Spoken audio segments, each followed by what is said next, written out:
Hoy tenemos una directa muy especial, como habíamos prometido, y es porque tendremos la primera sesión o la primera, digamos, el primer capítulo de esta serie que vamos a estar haciendo en colaboración con la Unión Patriótica de Cuba, exactamente con José Daniel Ferrer, su líder, que lo hemos tenido aquí algunas ocasiones, alguien que no necesita presentación y que nos va a estar acercando a todos un poco más hacia un tema del cual se conoce muy poco. De hecho, a mí me preguntan todos los días cuántos presos políticos hay en Cuba, pero nadie conoce quiénes son. Nadie ha visto la mayoría de sus rostros. Nadie conoce con precisión sus familias, a qué se dedican, cuál es su historia, cómo cayeron presos y sobre todo lo más importante, cómo los podemos apoyar. Así que, sin más, hoy tenemos varios temas en la directa, pero nos honra comenzar con la presencia de José Daniel Ferrer desde Santiago de Cuba. Bienvenido, maestro. Gracias, Eliezer. Un fuerte abrazo para ti y para quienes siguen el programa. Un abrazo a todos los hermanos y amigos de Somos Más. Óyeme, como siempre, eres todo un caballero. La demora, la culpa fue mía, toda mía. Y vamos, me voy a justificar un poquito. Me llamaron unos amigos desde la Unión Europea interesándose también en el tema de los presos y de los que están resultando multados y acosados y perseguidos por el decreto ley 370 y por el artículo 68 de dicho decreto. Por eso fue que me demoré unos minutos más, así que la culpa la asumo yo y gracias por no culparme directamente. No Un te abrazo, mi preocupes. hermano. Un abrazo. Oye, está cada vez cogiendo más color, con más apariencia humana. Parece que te ha hecho mucho bien el amor de la familia, estar cerca de tus hijos. Estás regresando a nuestro mundo. Oye, mi hija de 15 años, Fátima Victoria, que su segundo nombre, el Victoria, fue por una hija de Valesa, que en una de sus prisiones nació una de sus niñas, de sus 6 hijos. También tengo 6. Decía Valesa que la niña se iba a llamar Victoria porque la Victoria estaba cerca. Algo así es la anécdota. No vamos a meternos de lleno en ella ahora por la cuestión del tiempo. De todas maneras, Y Levalesa no entiende el español, así que vamos a él hacer no el se va a cuento enterar como lo nos que dé yo la dije. gana. Él no se va a enterar lo que yo dije. Y luego te voy a contar una anécdota de cuando lo conocí en la ciudad de Dan respecto a la película, muy buena por cierto, la recomiendo a todos, se llama precisamente Valesa, La esperanza de un pueblo, muy buena ese filme. Mi hija acaba de darme un dulce que ella acaba de hacer, tiene 15 años y me dijo, papi, esto lo leí, una receta que leí en internet. Así que imagínate cómo van avanzando también nuestros hijos tecnológicamente, ¿no? Teniendo amigos y expertos en informática como tú y una internet que resulta excesivamente cara, pero que hay que usarla. De momento no hay otra, hay que combatir esos precios, pero hay que usarla. Así que con el cuidado y el amor de la familia, uno va tomando sus libras y toma sus colores. Si tú me permites, antes que entremos en el caso de la prisionera que habíamos escogido para el día de hoy, que hemos escogido, que es Aymara Nieto Muñoz, quiero contarte rápido algo que me acaba de llegar hace 5 minutos. Hace 5 minutos que es bastante difícil. Nosotros tenemos en la UNPAC, uno de los últimos presos es Yuselín Ferrer Espinosa. No me dio tiempo ni a buscarte una fotografía porque fue instante. Mientras conversaba contigo, me estaba entrando la información. Lleva más de 20 días en prisión, acusado de un falso delito de atentado, uno de los últimos activistas encarcelados. En esas cosas que pasan, producto del terror que generan los órganos represivos, lleva unos cuantos días en huelga de hambre. Su salud está en muy mal estado, corre peligro. Todo parece indicar que pueden hasta ponerlo en libertad bajo fianza con la intención de que no se le muera en sus manos, que no se le muera en la prisión de Aguadores. Pero no sabíamos nada porque la policía política le había dicho, la policía política, ábrelo acá, no sé si se ve acá, Yuselín, gracias a mi esposa Nelva, me lo buscó de inmediato. No sabíamos nada porque la madre de Yuselín, Graciela Espinosa Pelier, no quería informarnos porque la policía política le dijo que si nos decía lo que estaba pasando con su hijo, pues su hijo se iba a morir porque ellos no iban a hacer lo más mínimo para darle a él la atención adecuada ni para, darle oído a sus demandas. Ahora, ¿por qué desgraciadamente pasa esto y por qué desgraciadamente los presos a veces sufren más allá del ensañamiento de las autoridades del régimen? Los presos políticos pagamos a veces o sufrimos consecuencias extremas por la falta de estrecha coordinación entre tres factores que son fundamentales: familia, organizaciones opositoras y opinión pública internacional. Cuando una de estas tres partes falla, el preso es quien paga la consecuencia. El hombre muriéndose o arriesgando su vida en una huelga de hambre, en una situación bien difícil, en una celda en condiciones muy críticas, pero la familia atemorizada, creyendo que si nos informaban se iba a agravar su situación, lo guardaron en silencio hasta ahora, que corre bastante peligro y que parece ser que están valorando ponerle una fianza para liberarle y que no vaya a morirse en manos de ellos en la prisión. Dicho esto, por entero a tu disposición y al tema que nos ocupa con Aymara Nieto Muñoz. No, tú diriges aquí que esta sesión es tuya. Venga. Gracias, mi hermano. Sí, como que habíamos comentado, escogimos a Aymara Nieto Muñoz, que es miembro del movimiento Damas de Blanco y también activista de la UNPACU, por varias razones: su firmeza, su valentía, su compromiso. 3 prisiones por motivos políticos ya ha tenido. Esta es su tercera prisión por motivos políticos. La primera ocasión le fabricaron un delito de supuestos daños, donde ella fue la que resultó dañada y hasta perdió su humilde hogar, el hogar donde moraba en esos momentos. Estamos hablando del año 2015. Y le impusieron una prisión domiciliaria a ella y a su esposo, Ismael Bori Reñí, también preso político, en 3 ocasiones, más 2 meses que pasó, 50 días para ser más preciso, cuando ellos cuatro, me estoy refiriendo a Saqueo Báez Guerrero, que es nuestro coordinador principal en la capital y miembro de la Dirección Nacional de la UNPACU, María Josefa Acón Sardiña, la esposa de Saqueo, que es también dama de blanco, además de activista de la UNPACU, Ismael Bori Reñí, el esposo de Aymara Nieto Muñoz, y Aymara, fueron los 4 activistas que llegaron hasta el Papa. Saqueo fue el único que pudo llegar hasta el Papa Francisco en septiembre del 2015 a expresarle su opinión sobre la situación en Cuba en cuanto a derechos humanos y a decirle que Raúl era un tirano. Por cierto, contó con la anuencia, la aprobación de uno de los escoltas del Papa, de la Guardia Vaticana, que es quien lo retiene, y cuando Saqueo le dice: yo quiero decirle al Papa que vino a un país regido por un tirano abusador, violador de los derechos humanos. Y el hombre le dijo: vamos, sí, ve. Se lo dijo en un español bastante claro y lo dejó continuar. Y Saqueo llega hasta el Papa. Las imágenes van a verse ahora en el video. Hay un fragmento de esa imagen. El Papa llega a ponerle la mano sobre la frente incluso. Fueron detenidos en ese momento Saqueo, fue detenido Ismael y fue detenida María Josefa. Aymara no fue detenida porque estaba desde el público filmando lo que pasaba con sus 3 hermanos de lucha, incluyendo a su esposo, que era uno de los 3 detenidos. Aymara no va presa esa vez. Los otros 3 pasaron 50 días de tortura física, psicológica, incluso recibieron golpiza. Hasta María Josefa Daniel, recibió... ¿Y tú crees que en esa ocasión, que fue algo tan mediático, parecido a cuando corrió este muchacho el 1 de mayo, sí, fue algo muy, muy grande? ¿Tú tienes alguna información de que el Papa haya tal vez dejado un mensaje, dicho: oye, no le hagan nada a ese, tal vez por eso salieron antes, porque pudieron haber echado también sí. 20 años? Salieron a los 50 días, válido que haya tocado ese punto. Salieron a los 50 días, esto no se hizo público. La iglesia acostumbra a trabajar de esa manera. Incluso me dice un amigo, por eso llevan más de 2000 años de existencia y ahí siguen.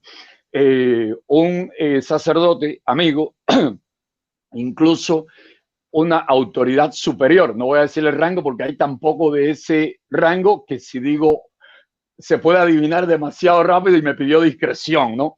Me dijeron textualmente, cuando estábamos haciendo todo tipo de gestiones y de acciones en reclamo de la libertad de los 3, me dijo: el Papa pidió que sean liberados y van a ser liberados. Espera que lo vas a ver en libertad.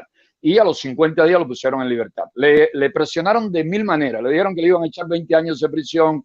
A María Josefa le dieron golpe, un teniente coronel la golpeó, le dio de bofetadas. A los 2 hombres, a Saqueo e Ismael, lo golpearon fuertemente y le dijeron que tenían que irse de Cuba o abandonar a la UNPACU de inmediato, porque si no eran 20 años lo que le esperaban. Bueno, Aymara Sáenz no fue presa. Si hubiese estado esos 2 meses, esos 50 días en prisión, hubiese tenido una cuarta, no condena, pero sí estancia en prisión. Tiene 3 estancias en prisión, 3 condenas a prisión. Daños, te dije que fue la primera. La segunda La segunda fue por un supuesto delito de desorden público. Entre el 2016 y el 2017 la cumplió íntegra la sanción, pero también fue encarcelado. Siempre resultan encarcelados los dos. Las presiones contra los dos, contra la familia, contra todos. Ismael también fue encarcelado en esa fecha y cumplió semejante tiempo en prisión, muy similar. Y Aymara ahora, hace 2 años, precisamente está cumpliendo 2 años en estos días. En el 2018 fue condenada a 4 años por un supuesto delito de atentado. Como hemos dicho y se va a ver en el video, para no repetir lo mismo, está en la prisión de mujeres de Las Tunas, la trasladaron a más de 800 kilómetros de su residencia, de su lugar en Calabazar, en Boyeros, en La Habana. Aymara tiene 44 años de edad, tienen 2 niñas menores de edad, una de 12 años, la otra de 7, la de 7 se llama Rihanna de la Caridad, la de 12 se llama Docelín se llama la de 12. Aymara trabajó en salud pública, trabajó en la campaña esta contra los vectores, fue operadora en dicha campaña. Ismael tiene varios oficios, es albañil A, fue carpintero, laboró como carpintero, electricista y soldador y plomero también. Un hombre que se ha desempeñado, ha sido un hombre de fuerte, es decir, de muchas ocupaciones y trabajo para mantener honradamente a su familia. Personas honestas, personas honradas que han sufrido 3 prisiones por motivos políticos, por luchar por la libertad, la democracia y el respeto a los derechos humanos. Por querer esa Cuba que, como bien dice la canción con que iniciamos el programa, tiene cada día más defensores dentro y fuera de Cuba. Si te parece bien, rodamos el video y luego el tiempo que nos quede en este segmento, tú me preguntas lo que creas que falte por decir en torno a Aymara y continuaríamos entonces. Vamos a ver. Aymara Nieto Muñoz, dama de blanco y miembro de la UNPACU, tiene 44 años de edad. Es del municipio Boyeros, del poblado del Consejo Popular de Calabazar, en Boyeros, en La Habana. Está cumpliendo una sanción de 4 años de privación de libertad por un falso delito de atentado. Es su tercera prisión por motivos políticos. Aymara es esposa de Ismael Boris Reñí, uno de los coordinadores de la Unión Patriótica de Cuba en la capital cubana. Ismael Boris tiene también 3 condenas por motivos políticos. 3 veces el régimen le ha condenado por su activismo a favor de la libertad y la democracia. También fue detenido, golpeado y confinado en la unidad de la policía, conocida como Cien y Aldabó, en el año 2015, porque Ismael Boris Reñí, junto a Saqueo Báez Guerrero y la esposa de Saqueo, María Josefa Sardiña, fueron los 3 cubanos que se acercaron al Papa Francisco en 2015 para expresar su protesta y denunciar a la tiranía castrocomunista como un régimen criminal violador de los derechos humanos. Aymara Nieto no fue detenida en esa ocasión porque era quien filmaba desde el público la acción, la protesta, la manifestación de saqueo de su esposo Ismael y de la esposa de saqueo, María Josefa. Aymara e Ismael tienen 2 niñas de 7 y 12 años de edad respectivamente. Aymara fue durante años trabajadora de salud pública, trabajaba en la campaña contra los vectores. En el caso de Ismael Boris Reñí es albañil A, también carpintero y se ha desempeñado como soldador y como plomero.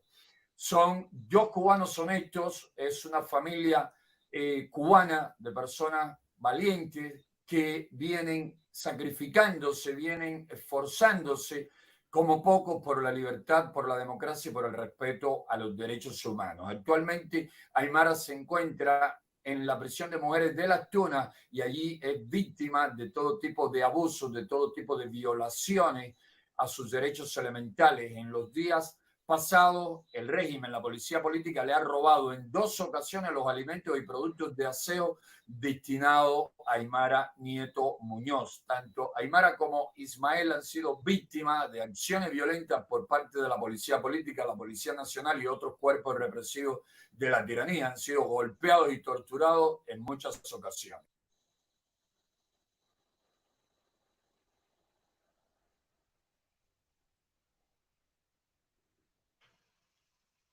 Oye, entre las tantas satisfacciones de participar en tus transmisiones en directo es poder ver los positivos mensajes que van caminando en el chat, las opiniones de quienes siguen tus transmisiones. Muy, muy alentadoras. Así que muchísimas gracias a los que ahora pude leer en cuanto a que qué bueno vernos trabajando juntos. De hecho, siempre lo hemos hecho, pero es bueno que se vea, porque a veces andamos juntos en pos de una misma causa, en aras de un mismo objetivo, pero si no se le da la divulgación necesaria, pues no se conoce. Así que no deje de invitarme. El día que no me invite me voy a sentir bastante triste acá adentro. Así que no deje de invitarme a tus transmisiones semanales con este y otros temas. Con este y otros temas. Yo sé que hay muchos invitados siempre durante la semana. Pero... y de hecho, si tú quieres, de hecho, invitar a alguien más, o sea, ya sabes que semanalmente tiene este espacio. O sea, Daniel, había alguien por ahí que comentaba que conocía a Aymara y que decía, es una lástima que el papá sea comunista. ¿Tienen algún comunista ellos en la familia? Sí, chico, es que difícilmente hay una familia en Cuba que no tenga un comunista. Yo no te diría que un comunista, porque en mi familia hay quienes dicen que son comunistas, pero cuando los he increpado sobre que, vamos, explícame qué cosa es para ti ser comunista, qué cosa tú defiendes, han terminado diciéndome, como me dijo un hermano una vez, mira, mi hermano, el problema es que para yo vivir, respirar, comer y moverme en este país, tengo que fingirme que estoy con ellos, porque si no me hacen la vida imposible y me meten presa como a ti. Mientras ellos estén en el poder, tú me disculpas. Yo voy a aparentar que estoy con ellos. Desgraciadamente, no es ella sola, hay muchas personas en el país. ¿Y qué sucede? Que lo que tú explicabas al principio, la familia es un factor fundamental, no solamente en el estado de ánimo, de alguna manera nutrir al preso político o a la persona que está siendo perseguida o reprimida, darle fuerza, sino también hacia lo contrario. Porque ayer lo estábamos viendo, hay un joven que seguramente has escuchado algo, creo que vive, bueno, en Bayamo me parece, no estoy seguro, en Camagüey, que es un periodista independiente que grabó las amenazas de la seguridad del Estado, un muchacho muy joven. Y la seguridad del Estado le decía a él que la madre le había pedido disculpas a la seguridad del Estado y le había dicho que se avergonzaba de lo que había hecho su hijo. Entonces ahora tú imagínate un hijo en el momento en que su madre dice que se avergüenza de él por él decir la verdad de lo que está pasando en Cuba, y entonces le da la razón a la seguridad del Estado, que lo que quiere es venir a coartar el derecho de su hijo, a encarcelarlo, a perseguirlo, a difamar de él, y hasta ahí llega el miedo o el instinto de preservación de una madre que es capaz hasta de arrodillarse o pedir disculpas por tal de que, claro, yo entiendo que lo que quiere la madre es que no le suceda nada a su hijo, y si tiene que besarle las botas a alguien, lo hace. Pero claro, cuando ocurre diferente, y cuando, te voy a decir lo que a mí me pasó. Cuando yo digo lo que hice en la UCI, que ya sabes que lo dije dentro del marco, yo ni siquiera en ese momento todavía estaba claro políticamente de todo lo que había que cambiar en Cuba, y fueron y se sentaron con mi papá. Y mi papá era no solamente miembro del Partido Comunista, mi papá era el secretario del núcleo del plan Álvaro Reynoso, que era, ¿te acuerdas cuando desmantelaron los centrales? Sí. Pusieron a estudiar a la gente, y mi papá era profesor de economía y lo pusieron ahí eso.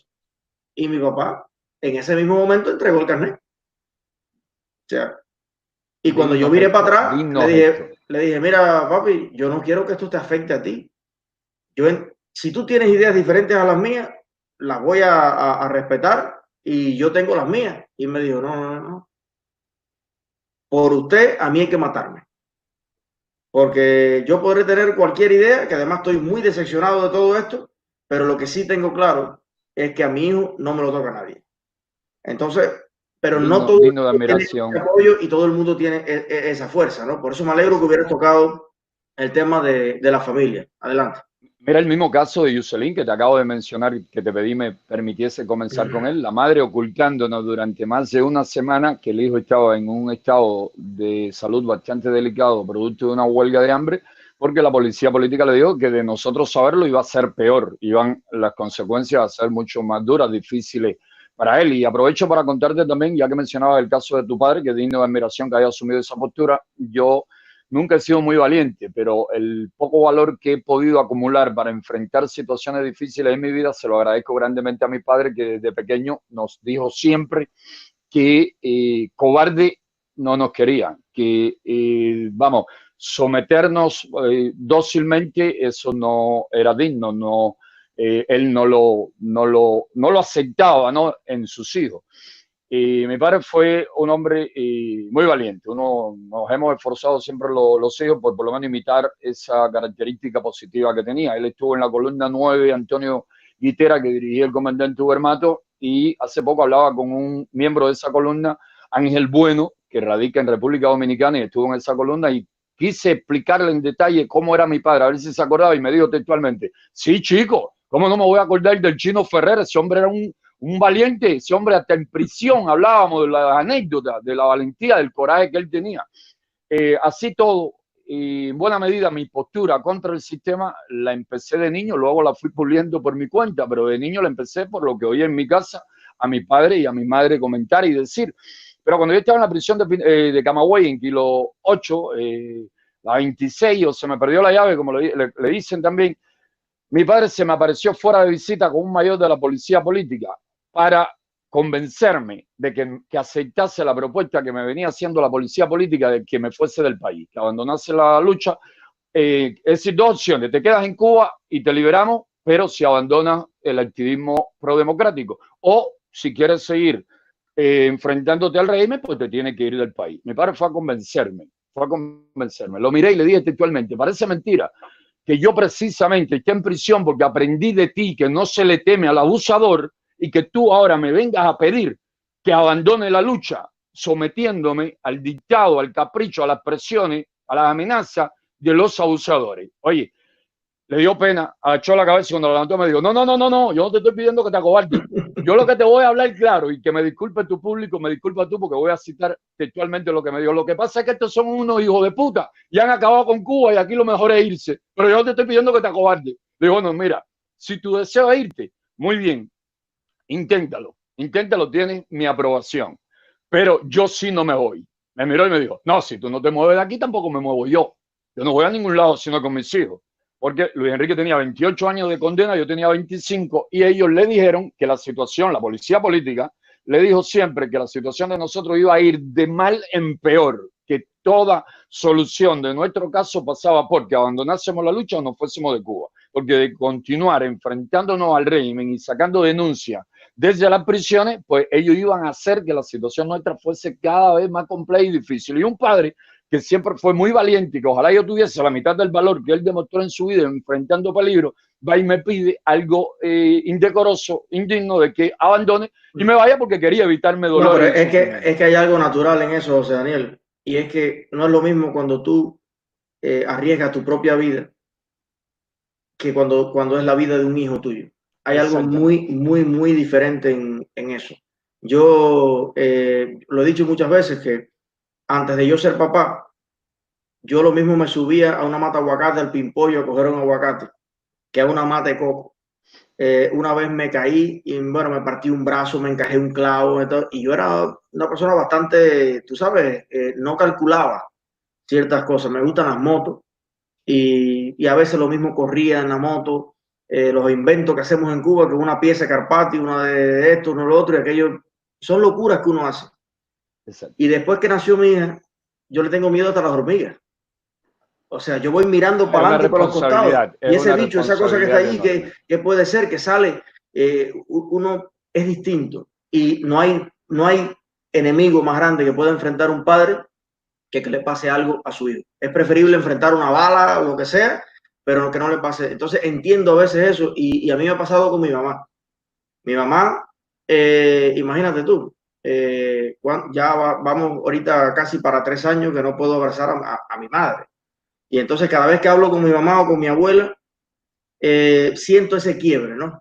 Pero mijo, sí, qué necesidad. Aquí vienen todos los del barrio, vienen, hacen fiestas, hacen puerco y están en las casas con la familia y todo el mundo, coño. Entonces, el único del barrio que no puede venir a su casa eres tú. Pero si a fin de cuentas aquí la gente no va a cambiar, aquí la gente no, eso. Y entonces llega el momento en que uno tiene hasta que ponerse bravo con su propia gente, ¿no?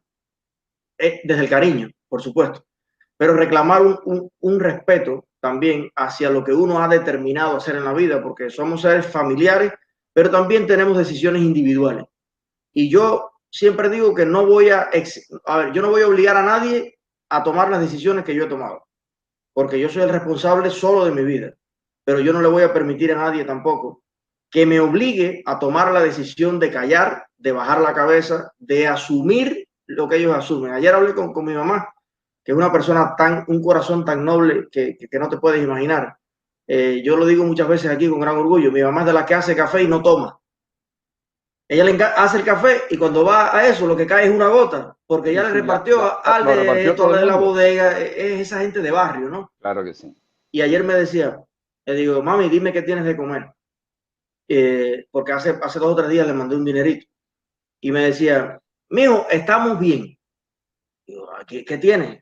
Dice, por el trabajo. Pues mi mamá trabaja para el Estado. Dice, nos dieron unas habas. Digo, ¿qué tienen las habas?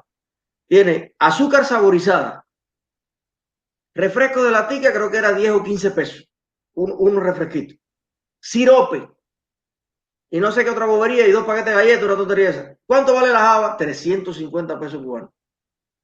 Pero bueno, al menos tenemos que comer. Mijo, no te preocupes que estamos bien. Mira, a mí se me caía, tú sabes, pero a veces digo, mira, déjame terminar la conversación, porque voy a terminar fajado con mi mamá. Claro. ¿Entiendes? Porque ella está agradecida de que al menos tiene eso. Y eso, por eso a veces cuando me dicen, pero fulano, o sea, gente lejana a uno. No. Cada uno de nosotros tenemos en nuestra propia familia ese cubano al que hay que ir poco a poco persuadiendo, convenciendo de lo que estamos haciendo. Disculpa, José Daniel. Venga. No, muy interesante, muy importante que toquemos esos puntos. Incluso, ¿no? Aprovecho para, manifestar a ti, a todos los que desde el exilio hacen y mantienen la lucha en alto, hacen lo que tú y otros vienen haciendo, porque verdaderamente para la familia y para la mentalidad de muchos aquí dentro y también en el exterior resulta muy difícil, muy complejo asimilar. Es decir, que existan personas que decidan pagar un costo tan alto por defender la libertad y los derechos de todos, cuando ese costo tan alto implica incluso la separación de la familia y no poder abrazar a tu madre, como bien has dicho, en 3 años y sabe Dios hasta cuándo no lo vas a poder hacer. Ojalá que sea pronto, que podamos reencontrarnos pronto y el abrazo entre familia, el abrazo entre hermanos. Y tú con la tuya también. Sí, yo recuerdo pasé. Cuando estabas preso, nosotros organizamos en Orlando una manifestación y bueno, para todo el mundo era muy conmovedor, pues obviamente la información que teníamos de la situación en la que tú estabas, pero lo que le partía el alma a todo el mundo era el rostro de tu mamá. O sea, que además, cuando la gente vio a tu mamá sentada en una silla de ruedas, que tu hermano la llevó y estaban allí, mira, la gente decía, es que yo tengo que ir a todo. Yo tengo que montarme a pie, tengo que ir a otro estado, lo que haya que hacer, porque es que esta señora, o sea, es una inspiración, definitivamente. Y el dolor que lleva por dentro, el dolor de ella comenzó desde muy temprana edad, cuando siendo muy joven, adolescente, 14 años, llevaba brazalete y llevaba recados a la sierra, que mi abuelo materno se había alzado en el segundo frente oriental. Y luego cuando Fidel Castro decidió privar a los cubanos de sus pequeños, medianos y grandes negocios, mi abuelo fue uno de las víctimas. Mi abuelo se enfermó de tristeza al ver que lo que tan caro y tanto sacrificio le costó mantener su pequeñito negocio, una bodega, una tienda, donde vendía diferentes productos. Mi abuelo se enfermó de tal manera que la tristeza le mató y mi abuelo murió, y a las 25 horas exactas se infartó mi abuela, que no sobrevivió a mi abuelo. Y desde esa fecha ella sufre el dolor producto de una gran estafa, y no estoy imitando el título de la obra de Eudoxio Rabini, el comunista aquel que luego rompió con el marxismo, el leninismo, el peruano. Eudoxio Rabini, que escribió un famoso libro que se llama La Gran Estafa, le llama La Gran Estafa precisamente a la ideología marxista-leninista.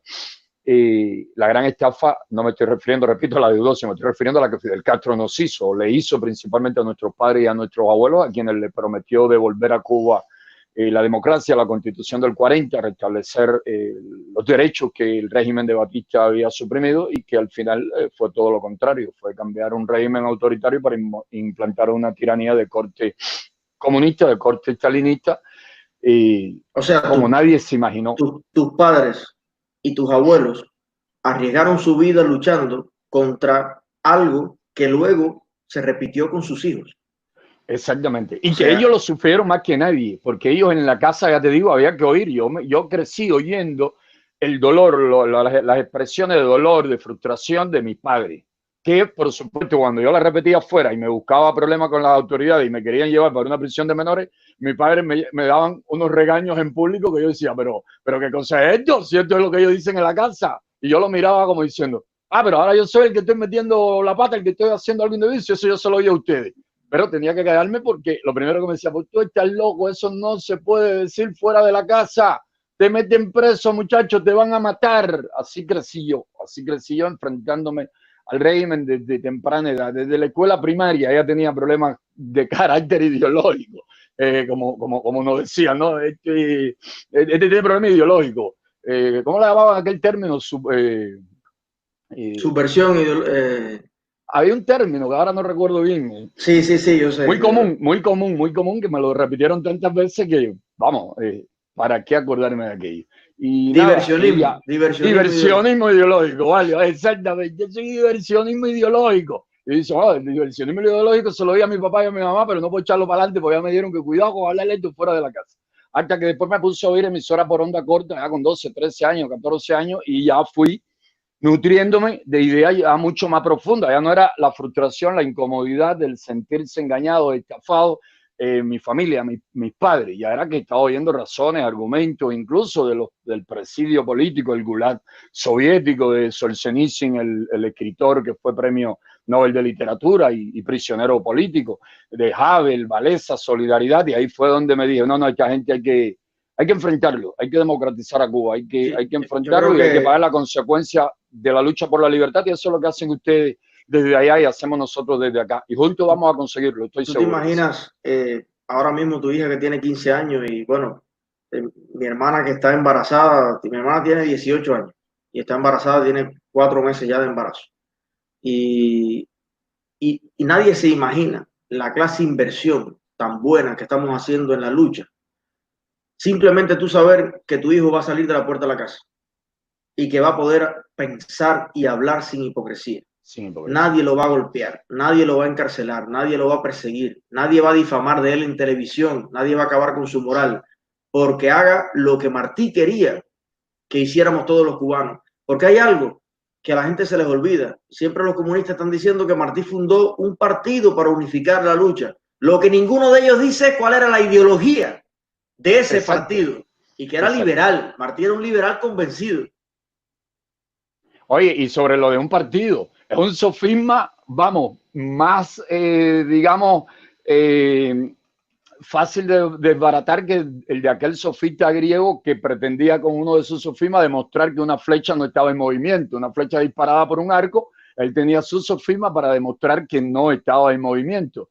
O el de aquellos dos famosos sofistas, Eduardo, creo que se llamaba, y Protágoras. Uno acogió al otro como alumno, y como el alumno era muy listo, no tenía con qué pagar, el maestro le dijo, yo te voy a dar las clases necesarias y cuando tú ganes tu primer pleito, me pagas mis honorarios. El alumno salió de la escuela y empezó a servir y no pagaba, y el maestro lo llama un día y le aplica el siguiente sofisma: te voy a demandar ante un tribunal. Si te gano el juicio, me vas a tener que pagar por la decisión del juez. Si pierdo el juicio, me vas a tener que pagar por el acuerdo que tenemos, que tú me pagas cuando ganes tu primer pleito. El alumno se quedó mirándolo y le dijo, bueno, mira, si me acusas y el juez me da la razón, no te voy a pagar por la decisión del juez. Y si pierdo, tampoco te voy a pagar porque yo te pago cuando gane, no cuando pierda.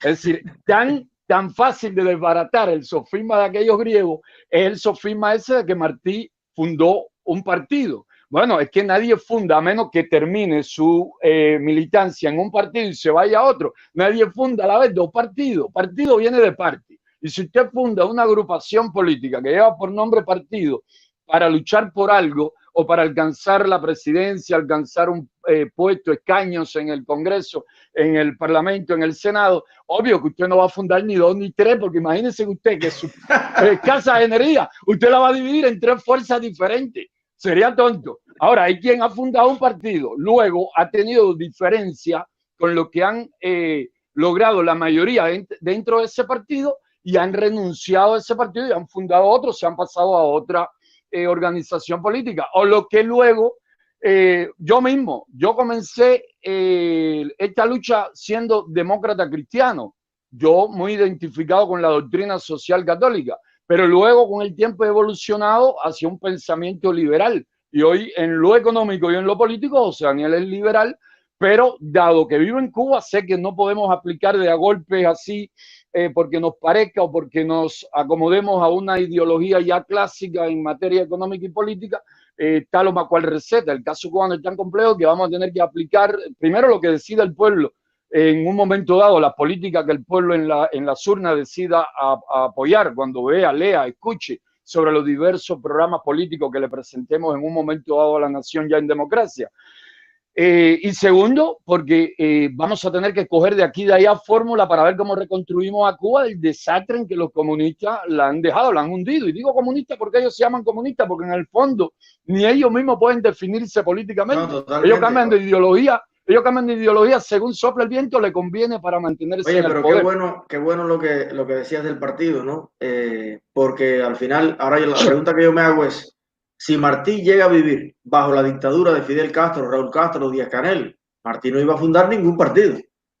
Porque sí, no se puede fundar partidos. Iba preso. En vez de pasar aquel tiempo que pasó en la cantera de San Lázaro, si hubiese pasado la vida entera en el presidio político, hasta lo hubiese matado. Porque como era un hombre aferrado, firme a sus ideas, a su lucha, y recordemos la situación de la madre, magnífica persona, pero llegó a decirle a Martín, mijo, quien se mete a Redentor termina crucificado. Volvemos un momento atrás al amor de las madres y los padres cuando ven a sus hijos en peligro. La madre que tanto le quería temía grandemente por la vida de su hijo al verlo enfrentado al poder colonial español. Y aprovecho para citarte rapidito 2 puntos o 3 claves de Martí, que tú lo conoces, pero quiero compartirlo con nuestros amigos ahora que nos están siguiendo. Incluso sé que la mayoría lo conocen. Martí primero dejó claro su postura acerca del comunismo en su artículo cuando está analizando el ensayo del filósofo inglés Herbert Spencer, titulado La futura esclavitud. Y Martí llega a decir, termina diciendo que con semejante socialismo a que todo parece tender en Inglaterra,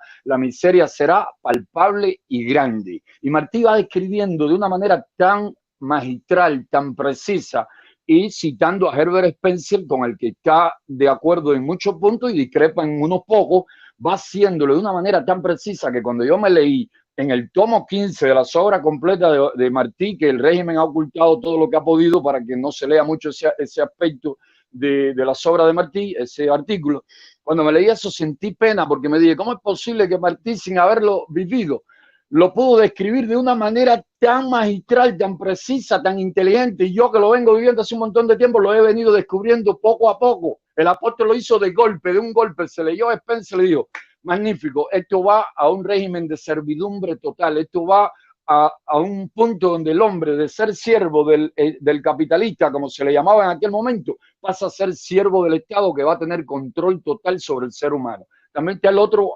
pensamiento donde dice que 2 peligros tiene la idea socialista, como tantas otras: el de la lectura extranjeriza, confusa e incompleta, y el de la soberbia y rabia disimulada de los ambiciosos, que para buscar hombros sobre los cuales alzarse, comienzan por fingirse frenéticos defensores o fervientes defensores de lo menesteroso. ¿Quién no ha visto eso al comunista, al extremista de izquierda, ofreciendo redimir al obrero, salario justo, derechos sindicales, y cuando asumen el poder? Me decía un amigo mío masón, hermano mío de logia masónica, un hombre que fue socialista cuando la República, él era del Partido Comunista cuando la República, y luego que Fidel Castro instauró el comunismo dejó de ser socialista y se declaró completamente anticomunista.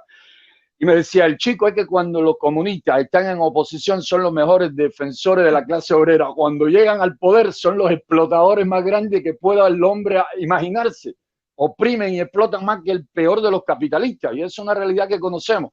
Y otro pensamiento de Martí que pone de manifiesto, entre otros tantos, que no podía ser hombre partidario de que un solo partido fuese la representación de una sociedad, el que Martí en una ocasión dijo, uno de sus discursos, no recuerdo si en Tampa, en Cayo Hueso, no recuerdo a dónde fue, dijo textualmente que de los derechos y opiniones de sus hijos todo está hecho un pueblo, y no de los derechos y opiniones de una clase sola de sus hijos. Y termino con esta breve tesis que es la que me deja paralítico, paralizado, hemipléjico a los comunistas cuando discuten conmigo. Yo le digo, entre otras cosas, le digo lo siguiente, le digo, mira, si tú fueses comunista en Bélgica, por ejemplo, yo podía pensar de que tú podías ser un hombre honrado. Pero si tú eres comunista en Cuba, donde tú sabes que el único partido que se permite por fuerza es el comunista, yo no puedo pensar que tú eres un hombre honrado, como tampoco podría pensar que un ser humano que le guste la ropa color rojo esté de acuerdo con que solo se pueda vestir de rojo y los demás que le guste el color azul, negro, blanco, el que sea, no pueden vestirse como a ellos les guste, porque la ley dice que todo rojo no vale ningún otro color. Por lo tanto, el que me diga a mí que está de acuerdo con un solo color de ropa, porque ese es el que le gusta y que los demás no tienen derecho, es un hombre injusto, es un hombre arbitrario y no es honesto, tampoco es el que defiende una ideología que se impone sobre las demás y al que piense diferente lo manda a prisión. ¿De acuerdo? La mayoría, con ese argumento que lo profundizo, según me hacen resistencia, terminan diciendo, oh, no vamos a seguir hablando de eso. Y si no, le aplico la última del experimento psicológico con el Yemi. Esto es de pedirle, esto se lo hice a varios militares en prisión, esta vez no pude hacerlo, esta vez la agresividad era tal que no permitían ni el diálogo, pero en mi prisión anterior, mayores, capitanes, tenientes, cuando se ponían de verdad irracionales, cuando no entendían razones, yo les decía, mira, deja eso, no vamos a hablar de eso. Y le daba unos minutos para que se le olvidara el tema de la discusión y le decía, mira, vamos a hacer un experimento brevísimo, sígueme con la mano. Di, tocándote la yema de los dedos, di Yemi, haz los 5 veces. Después que lo decían sonoramente, le decía, ahora dilo mentalmente. Yemi, pero mentalmente. De momento le decía, dime rápido, no lo pienses, ¿cómo se llama la clara del huevo? Todos terminan diciéndote, yema. Y ahí le digo, hermano, la clara es clara, la yema es la otra parte del huevo, es el centro. Si tú en un pequeño experimento de unos segundos, yo logré hacerte decirme que la clara del huevo se llama yema, mi hermano, ¿cómo no va a ser posible que durante toda tu vida te han estado mintiendo y mintiéndote de tal manera que no te han permitido ver otra razón, otra idea, otra cuestión? ¿Cómo yo voy a creer que tú sabes lo que tú estás diciendo? Si yo cambio tu pensamiento en segundo, el régimen te lo cambió durante toda la vida, por eso tú estás respondiéndome o estás discutiendo de una manera totalmente irracional, totalmente absurda. Bueno, ¿no? Aquella frase de que una mentira repetida 1000 veces se convierte en verdad. Me recordaste algo que me decía mi abuelo sobre la honra, ¿no? Y son conversaciones que a mí me parece tan útil tener porque yo creo que para algunos son conversaciones pasadas de moda, pero como yo he sido un viejo siempre. A mí me criaron viejo, yo oigo música de la década. A mí me gustan los carros viejos. Yo soy un viejo de pensamiento. Y a mí me gustaba conversar sobre estas cosas y mi abuelo me hablaba sobre la honra, ¿no? Y yo decía, bueno, ¿qué es la honra? Y me decía, bueno, la moneda de los justos, ¿no? La honra es valor, o sea, no es algo material, pero con eso tú puedes tener lo que tú quieras, solo con honra, ¿no? Y me decía que no era honrado nunca levantar la mano al que le falte una libra para igualarte.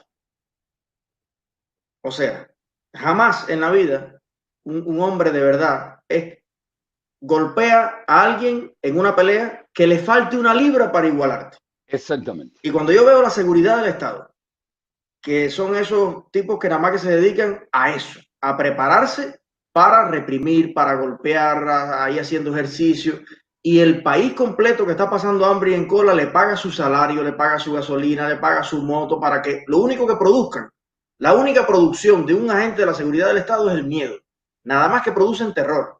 Exacto. Entonces se enfrentan a ese periodista independiente, activista gay, a mujeres, y son capaces de parársele delante a Luzbeli, que tú la conoces, pararse delante a Luzbeli con sus niñas que va para un lugar y decirle, tú no vas a salir de la casa porque yo... Y ellos creen que están siendo valientes, que son tremendos hombres, que son tremendos.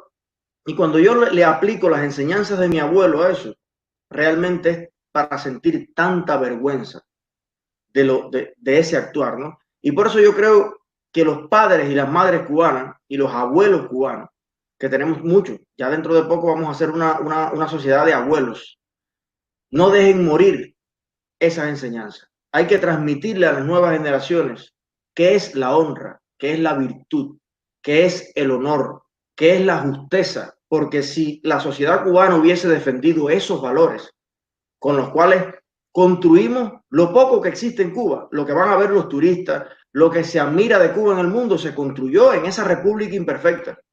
Nadie en el mundo va a Cuba a ver los edificios de Alamar, ni la micro de Puerto Padre. Nadie. Todo lo que la gente dice que linda es La Habana, que linda, lo construyeron nuestros abuelos con estos valores que estamos hablando y a los que nunca debimos renunciar. Por eso hay que retomar en todos estos canales, en todas estas transmisiones, volver a hablar de lo que nos hizo grande a los cubanos y a Cuba. Totalmente de acuerdo contigo. Y quería pedirte, José Daniel, para resumir la sesión de hoy, dos cosas. Bueno, que nos resumieras un poco para que se fije en la mente las personas de las que hemos hoy hablado, aunque hemos ampliado también en otros temas, retomar la historia de esta familia y que nos dejes algún dato, algún número de teléfono, alguna vía para que las personas que han visto esta primera sesión de vidas de los presos políticos puedan llamarlos, ponerse en comunicación con ellos, apoyar a sus hijos, apoyar a su familia. Sígueme el número de Saqueo y de Ismael ahí. Dámelo de inmediato. Estoy pidiéndole a mi esposa que me ayude porque tengo los contactos. Sí, mientras conversamos en ya esta parte final, dile que te mande rápido el de... ¿Quién está cuidando a los niños en este momento? Ismael salió de prisión hace apenas semanas, un poco antes de que yo saliese de prisión. Salió él de cumplir su tercera prisión, o cuarta si contamos los 50 días cuando lo del Papa, y es quien está cuidando a los niños. ¿Qué edades tienen? Las niñas tienen 7 y 12 años de edad respectivamente. Bueno, ahora te voy a dar los números para los contactos. Ellos tienen WhatsApp, también a través de Saqueo Báez, dame el número de Saqueo Báez. Mira, Saqueo Báez, además de ser el coordinador principal allí en la capital, vive cerca de ellos. Saqueo Báez Guerrero, su número de WhatsApp y también de móvil. Ok, mira, si puedes ponérmelo aquí en el interno, en el chat interno para yo ponérselo a todo el mundo. Y sería bueno, porque fíjate que ya son adolescentes. La niña 2 ahorita cumple 15. Y por supuesto que tenemos que hacer que sea feliz en su cumpleaños, en sus cosas. Hay que hablar con estas niñas, hay que explicarle esto, el orgullo que todos sentimos de su familia, de su resistencia. Ok, entonces... Sí. Te estoy pasando los datos, te escucho, no pierdo. Perfecto, aquí lo voy a... Control C. Aquí lo voy a poner para que todo el mundo lo vea.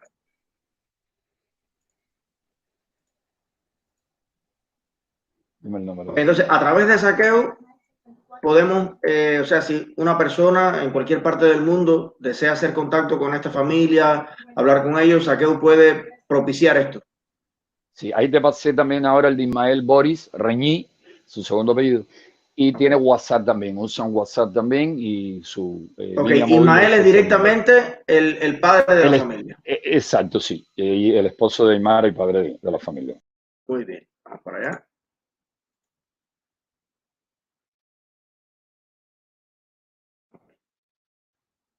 Bueno. Parece que tocó algo José Daniel ahí.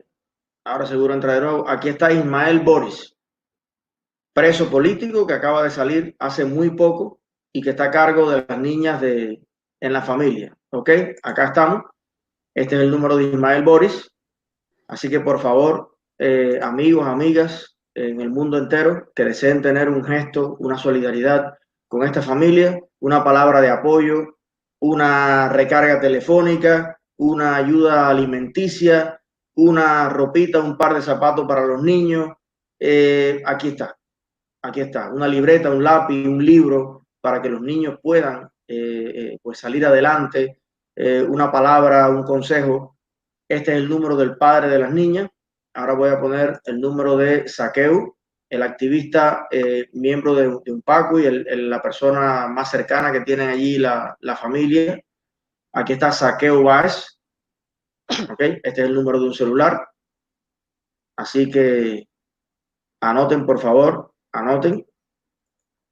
Y repito, perdón, aquí está el padre de las niñas.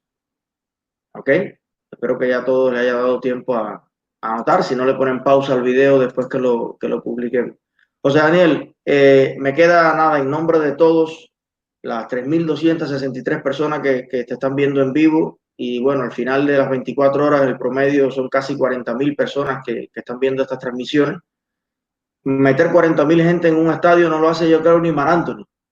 Así es difícil, es bien difícil, yo creo que tenemos que sentir evidentemente un gran orgullo de que haya tantos cubanos en el mundo que cada vez se conectan más con la realidad de lo que estamos viviendo como país, como nación. Así que te quiero agradecer muchísimo por traernos esta información fresca, pedirte que la semana que viene, el próximo martes, ya que estamos los martes, tengamos otra historia, otras familias y solo dejarte el espacio para que tú hagas la despedida de la sesión. Sí, cómo no, cómo no. Yo decirte que somos nosotros quienes te agradecemos enormemente y sobre todo te agradezco en nombre de los presos políticos y de sus familias porque son quienes más lo sufren, son quienes peor la pasan en medio de esta difícil y compleja situación que vive nuestra patria, que vive nuestra nación. Gracias por hacer lo que hace, gracias por hacerlo con la inteligencia y el amor que pones en ello. Eso es de vital importancia para que las cosas salgan bien. Se puede ser muy talentoso, muy inteligente, pero si no se le pone amor a lo que se hace, pues algo falla. Es como cuando le falta la sal, no tiene el toque de sal suficiente o necesario o justo el plato que se sirve a la mesa. Así que gracias una vez más y nada, somos más, UNPACU y todos los demócratas cubanos juntos por Cuba, juntos por la libertad. Un fuerte abrazo, Eliezer. Gracias, mi hermano. Y solo quería decirte que ayer le hice tu pregunta a Milei, ¿eh? Oye, no pude ver la transmisión, la voy a ver hoy. Voy a verlo. Si me puedes adelantar en los segundos que quedan, ¿qué te dijo en síntesis de qué le aconseja a los políticos y activistas? Porque los comunistas o la extrema izquierda es experta en convencer de que Sí. todos los males del mundo dependen de las políticas de los otros. Sí, no, ahí bueno, lo vas a ver y lo vas a disfrutar mucho. Él decía ante la respuesta a la pregunta esta que le dije, que lo habías hecho tú desde Cuba, y decía que hay algo complicado y es que el problema es cultural. O sea, él ha determinado que el problema es cultural. El problema es de ideas, definitivamente, en América Latina y en el mundo. Y que pasa una cosa, que los liberales no están apoyados por nadie. O sea, la gente que promueve la libertad, los empresarios tienen un problema siempre de celo con los intelectuales. Exacto. Entonces el empresario es tan pragmático, que está centrado en su actividad económica, que no se da cuenta de que tiene que invertir en las ideas. Y por tanto, el empresario cree que el capitalismo es exitoso per se y que no hay que explicarlo y que no hay que convencer a nadie. Y entonces, mientras eso ocurre, entonces la izquierda, que es experta en entrar a las universidades, en pedirle grant a los gobiernos, en hacer fundaciones de todo tipo, entonces avanza en el terreno de las ideas, aunque no sean prácticas. De manera que exacto, es importante que todos los que amamos la libertad en el mundo, todos los emprendedores del mundo, nos demos cuenta que como mismo inviertes en marketing, como mismo inviertes en todo eso, tienes que invertir en que se promueva en el mundo las ideas de la libertad, o si no, te estás arriesgando tú mismo a perder tu negocio. ¿Por qué? Porque van a llegar al poder las personas que tienen las ideas contrarias precisamente al desarrollo económico a través de la creatividad y la innovación, y vas a terminar perdiéndolo todo porque tú no invertiste en promover los valores en los que tú crees. Y la izquierda no para de hacer eso. Genial respuesta. Si no hubiese venido por ahí, me hubiese quedado insatisfecho con su capacidad para defender el liberalismo. Oye, un abrazo y gracias también por esa respuesta que has sintetizado magistralmente. Gracias, mi hermano. Un abrazo a ti, a tu familia, a tu esposa, a tus niños, a todos los miembros del UNPACU.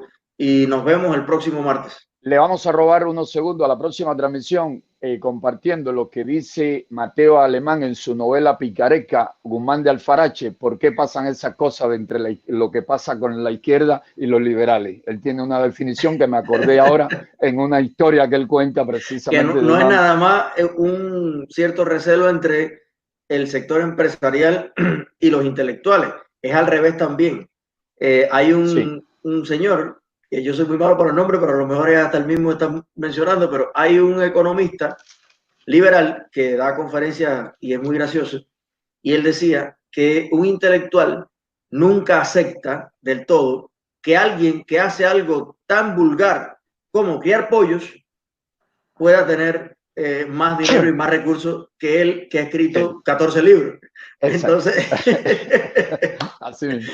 Hay que buscar la manera de conciliar las ideas con el pragmatismo, porque al final todos, ni el intelectual va a poder escribir su libro, ni el criador de pollos va a poder tener su granja de pollos si llega el totalitarismo y llega la dictadura a un país. Así que tenemos que unirnos, intelectualidad que defiende la libertad y empresariado que ejercita y que gracias a la libertad puede salir adelante.